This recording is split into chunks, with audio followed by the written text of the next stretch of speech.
Hello everybody, welcome back to this video and this series on Spring Security. So if you are new to this channel or if you're watching this video for the first time, let me tell you, this video is a part of an entire series that we are doing on Spring Security, where we are learning Spring Security right from scratch, and you can find the playlist in the description below. Okay, so be sure to access the playlist and also subscribe to this channel and turn on the bell notification icon. That's how you can stay updated and motivate me to upload more such free content on this platform. Okay, so talking about this video, in this video we are going to explore something called as In Memory Authentication. So we have come very far with Spring Security, okay, or we have a working secure API right now, which is asking for user authentication. Okay, and what we have done, I would also like to mention, is limited. Okay, in a way, like we have only one user right now in our system, but in real world production grade applications, you will have multiple users who would want to access your system, and you might want to give or create multiple usernames and passwords. Okay, and we are going to take a step in that direction. So we are going to see how you can create multiple users along with unique passwords in memory.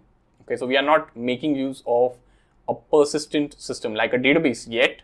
Okay, it's still all going to be in memory. Don't worry, we are going to transition to databases as well.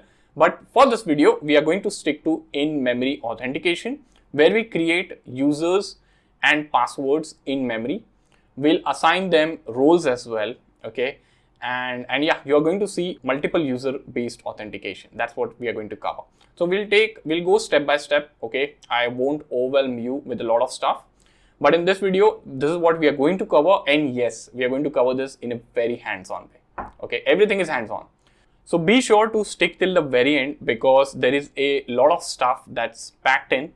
Okay, and also if you are watching this video until now, okay, you should comment below and let me know who you are, where are you joining from, what's your name, what are you doing right now, and what sort of videos you want to see on this particular channel. Okay, I have a list of courses that I wish to upload on this channel, and your request or your comments will influence that list. So you have an opportunity to request something, or request a course or something that you would like to see on this channel. Okay, and if many people request the same thing, I normally create a course on that particular topic.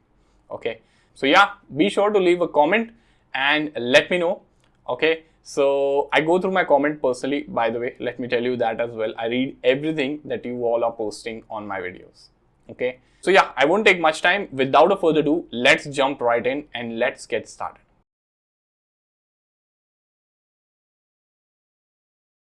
So right now we are making use of basic authentication, where we have one user configured in our application, using which we are able to access the APIs. All right. Now, one user might not be enough. Your security requirements would be complex. Like in future, you might need to have roles. So basically, on the basis of different roles that is being assigned to the users should be able to access and perform different actions in your system, right?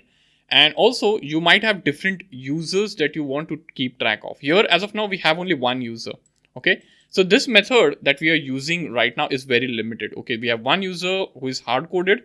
Okay, and also, like, you can add a role over here, but things can go beyond the capabilities of the basic authentication over here. Okay, so what I would do is we'll do away with basic authentication, and we'll talk about something called as in-memory authentication. So if you take a look at the diagram over here, right? Here you can see we have the user details stored in the database, and user details service is fetching in the data from the database. So typically what happens is you have a database wherein you have a table called users, and normally whenever user name and password is to be validated, it is validated against that particular table. But right now we have not configured the database. So what we are going to do is we are going to make use of in-memory users. So we are going to create users within the memory. Okay, they won't persist. So they would be users that exist within the memory. We'll configure our application to work with such in-memory users, and This is known as in memory authentication. Okay, so let us switch over. So this entire flow will work as it is. Okay, but we won't have the database. This is something that we'll bring in a bit later. Okay, so what I would do is I will switch over to security config over here. Okay, and to configure in memory authentication, what we would be doing is we would be adding a bean over here. Okay, so let me add a bean. I'm going to say bean here. Okay, and this bean is going to be public user details service. So this is what it's going to return. So you can see user details service, which is a part of Spring Framework security core user details. Okay, and I'm going to call user details service over here. Okay, and here I'm going to return new in memory user details manager over here. Okay, and this is going to have the credentials of users. So for example, it is going to have user 1, it will have admin credentials and so on. Okay, so right now these are not defined, we'll be defining them. But if you head over to in memory user details manager, okay, if you scroll up over here, okay, you would see this is a class. Okay, and it is a implementation of, you can see over here, user details manager and user details password service. So if you go over here, user details manager, you can see it extends user details service over here. Okay, so this is an interface over here. Okay, and if you come over here, we are returning user details service. So in memory user details manager is an implementation of user details service. Okay, and what in memory user details manager does is it manages user details in the memory, and hence its name is in memory user details managers. If we have any documentation over here, okay, so you can see over here, non-persistent implementation of user details manager, which is backed by in-memory map, and it is mainly intended for testing and demonstration purpose, where a full-blown persistent system isn't required. Okay, and this is the entire class over here, as you can see. Okay, there are several methods. One of the methods over here is user. So if you go over here, okay, one second, let me go down. There will be a method which is with, okay, so not method, but a constructor over here. Okay, so this is a constructor which accepts the type of user details over here. So you can pass in the user details over here. Okay, and you need to first create the user details object. You pass in the user details over here, and those users will be created with the help of this method create user. Okay, so what we would do is here we are passing the user details. Okay, you can see this is a constructor we are calling, and we are passing in the user details. So these two objects have to be of type user details. Okay, so what I need to do here is I'll come over here. I'll say user details. Okay, you can see this is also an inbuilt class that we are making use of. Okay, so if you go over here, it's an interface actually. Okay, and what it does is you can see it provides the core user information over here. Okay, so what I would do is I would come over here. I'll say user 1 over here. I'll say user dot, and I'll say with user details over here. Okay, now what we will do over here is I'll say user is user 1, something like this. I'll say password. So what is the password? I can set password as password 1 over here just for demonstration purposes. Okay, I'll go over here. I'll add the roles as well.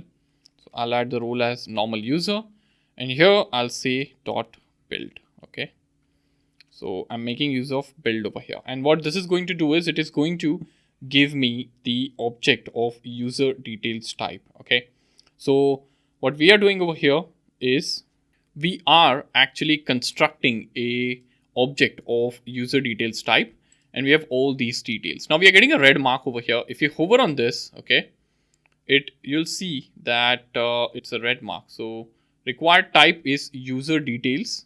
Okay, but provided string. Okay, so what I need to do here is I need to add a prefix.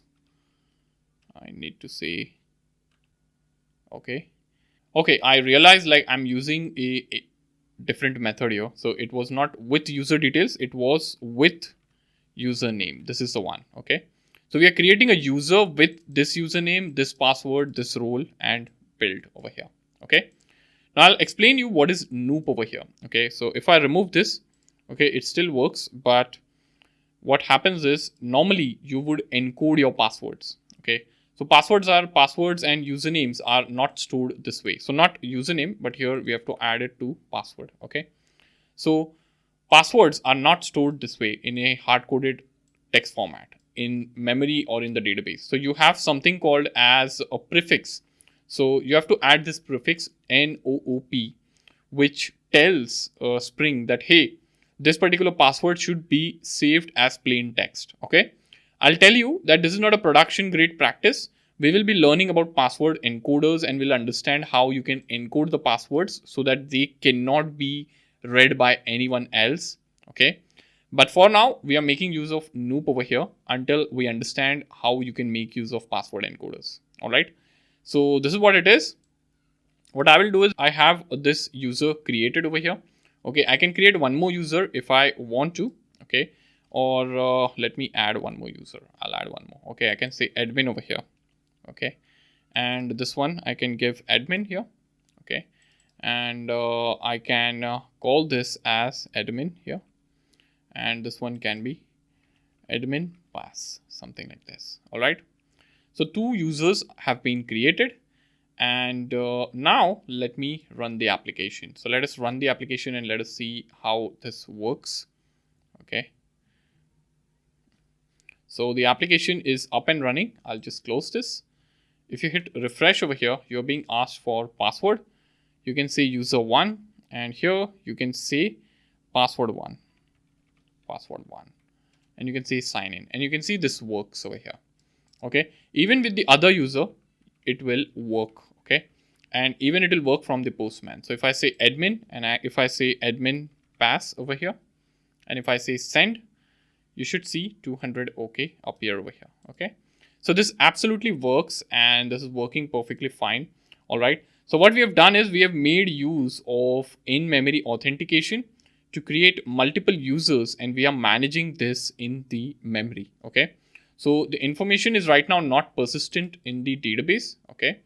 We are straight away making use of memory to create and store the user information. You can create as many users as you want. Okay. Just remember, in-memory user details manager will need an object of type user details like we saw in the interface. Right, we saw in its implementation over there. Okay, so this is a class and we saw it in the implementation.